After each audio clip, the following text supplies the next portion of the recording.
എല്ലാവർക്കും പ്രഭാതവന്ദനങ്ങൾ. ഒരു ദിവസം കൂടെ ദൈവം നമുക്ക് ദാനമായി നൽകിയത് ഓർത്ത് ദൈവത്തെ സ്തുതിക്കുന്നു. യോഹന്നാൻ എഴുതിയ സുവിശേഷം 2-ാം അധ്യായം 9-ാം വാക്യം.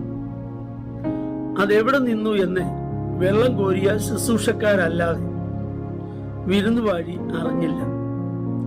വീഞ്ഞായി തീർന്ന വെള്ളം വിരുന്നുവാഴി രുചി നോക്കിയാറെ മണവാളിനെ വിളിച്ചു.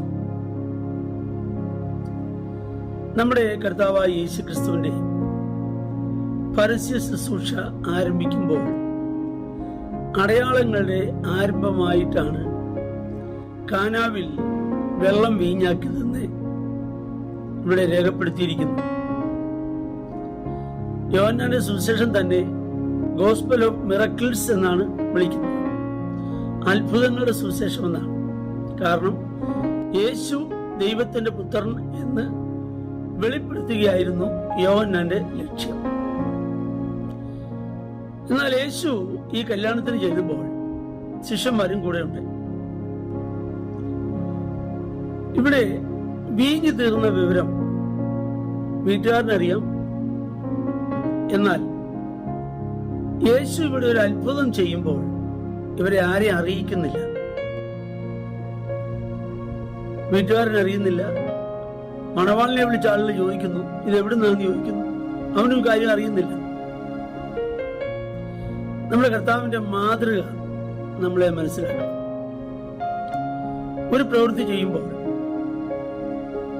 അതെല്ലാവരുടെയും മുമ്പിൽ ഒരു പ്രഹസനമായി ചെയ്യാൻ കർത്താവ് ഒരിക്കലും ആഗ്രഹിക്കുന്നില്ല.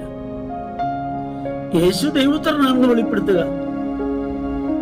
അത് മാത്രമായിരുന്നു ലക്ഷ്യം.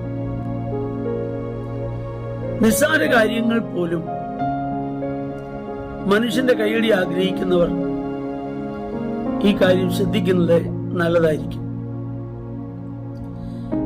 എന്നാൽ കർത്താവ് അവിടെ ഉണ്ടായിരുന്നതുകൊണ്ട് അവരുടെ കുറവ് തീർക്കുവാൻ ഇടയായി. കുറ്റം പറയുന്നവർ അവിടെ ധാരാളം ഉണ്ട്. ഈ കാലത്തെ പോലെ ഒരു പക്ഷേ ആൾക്ക് പറയാൻ കഴിയും, ആ കാറ്ററിംഗുകാരെ വിളിച്ചപ്പോഴേ എനിക്കറിയാം ഇങ്ങനെ സംഭവിക്കുമെന്ന്. വേറൊരു കൂട്ടർ പറയും, 500 പേരെ വിളിച്ചിട്ട് 300 പേർക്ക് ആഹാരം ഉണ്ടാക്കാൻ കഴിയുമോ എന്ന്. വേണ്ട, കുറ്റം പറയുവാൻ അനേകരുണ്ട്. എന്നാൽ ഈ കുറ്റം പറഞ്ഞവരാകട്ടെ വീട്ടുകാരനാകട്ടെ ഇവരാരും അറിയാതെ യേശു അവിടുത്തെ പ്രശ്നം പരിഹരിച്ചു. ഇനി ഇത് എന്നേക്കും നിന്നയായിത്തീരുന്ന ഒരു വിഷയമാണ്.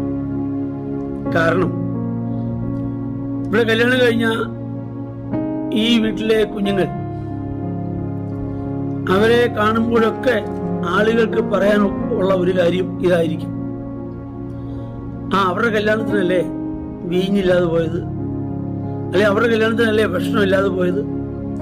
അത് എന്നേക്കും നിൽക്കുന്നൊരു നിന്ദയാണ്.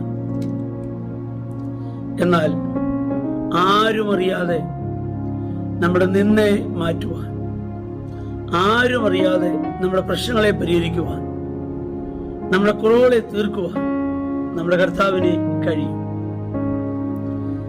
കർത്താവ് അവരെ ആരെയും വിളിച്ച് ഞാനൊരു അത്ഭുതം ചെയ്യാൻ പോവുകയാണെന്ന് പറഞ്ഞില്ല. ഇതാരും അറിയുന്നില്ല. കർത്താവ് അവിടെ ആ വിഷയം പരിഹരിക്കുകയാണ്. അതുകൊണ്ടാണ് ഇവിടെ വായിക്കുന്നത്, ശുശ്രൂഷക്കാരല്ലാതെ വിരുന്നുവാഴി അറിഞ്ഞില്ല. കർത്താവിന്റെ ശിഷ്യന്മാർ മാത്രമേ ഇത് അറിഞ്ഞു. കാരണം അവരോടാണല്ലോ വെള്ളം കോരി നിറയ്ക്കാൻ പറയുന്നത്. പിന്നെ ഒരു കാര്യം കൂടെ ഇവിടെ നമ്മൾ പഠിക്കാനുള്ളത്, കർത്താവ് ഒരു കാര്യം ആജ്ഞ കൊടുത്താൽ അത് അങ്ങനെ തന്നെ അനുസരിക്കുക എന്നുള്ളതാണ്. ചോദ്യം ചെയ്യാൻ പാടില്ല. കൽപാത്രങ്ങളിൽ വെള്ളം കോരി നിറയ്ക്കാൻ പറഞ്ഞാൽ, കർത്താവേ ഇവിടെ വെള്ളമല്ല വീഞ്ഞല്ലേ ആവശ്യം എന്ന് കർത്താവിന് ബുദ്ധി ഉപദേശിക്കണ്ട. അവന് മന്ത്രിയായിരുന്നവൻ ആരെന്നാണ് വായിക്കുന്നത്. നമുക്ക് വേണ്ടി ഏത് നിലയിൽ പ്രവർത്തിക്കണമോ അതിന് നമ്മൾ കർത്താവിന് ബുദ്ധി പറഞ്ഞു കൊടുക്കണ്ട. അവൻ തന്റെ നിലയിൽ അത് പ്രവർത്തിച്ചിരിക്കും. നമ്മുടെ നിന്ന അവൻ മാറ്റും, നമ്മുടെ കുറവുകളെ അവൻ തീർക്കും. ഇന്ന് ഈ വചനം കേൾക്കുമ്പോൾ ഒരുപക്ഷെ നിന്ദിക്കപ്പെടുന്ന അനുഭവങ്ങളോ കുറവ് പരിഹരിക്കാനുള്ള അനുഭവങ്ങളോ ഒക്കെ നമ്മുടെ ജീവിതത്തിൽ ഉണ്ടാകാം.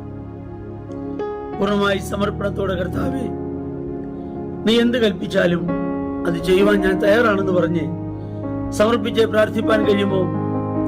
നമുക്ക് ദൈവത്തിൽ ഏൽപ്പിക്കുകയും പ്രാർത്ഥിക്കുകയും ചെയ്യാം.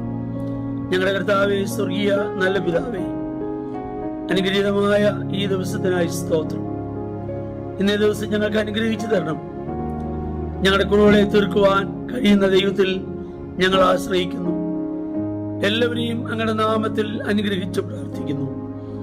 യേശുവിൻ നാമത്തിൽ തന്നെ ആമേൻ. ദൈവം നമ്മെ എല്ലാവരെയും താളമായിട്ട് അനുഗ്രഹിക്കട്ടെ.